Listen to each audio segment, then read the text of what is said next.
who was a little bit disappointed with the Olympic result, but she's underway now.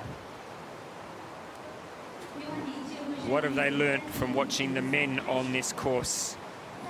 For Marjorie, Delassus,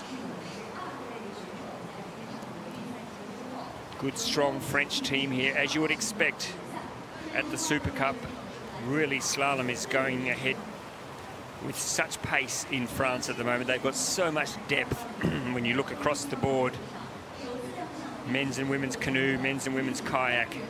So much quality all the way through. It's really red-hot competition just for places on the team.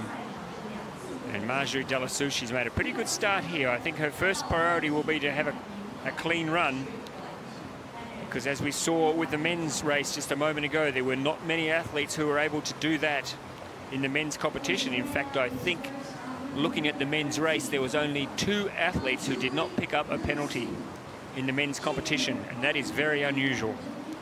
Very unusual that so many athletes would make mistakes. But look at this, Marjorie Delassus, so far she's mistake-free on this course. The first athlete on the water.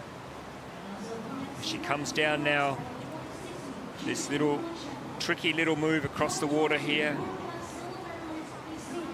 Still in control, still staying out of trouble. Comes down, she's got one more gate to go, and then the sprint for the finish. She stays clear of that. We are going to have a nice clean run to kick off this final. And I tell you what, 92.2, if that stands, I think that I'll just check what the fastest qualifying time was in the heat this morning. But I think a 92.2 without any mistakes could be right in the mix. Could be right in the mix, but we'll just get the time for the fastest in the heat, which was her French teammate, by the way, Camille Prigent. She was the fastest, and Camille Prigent had a 92.26.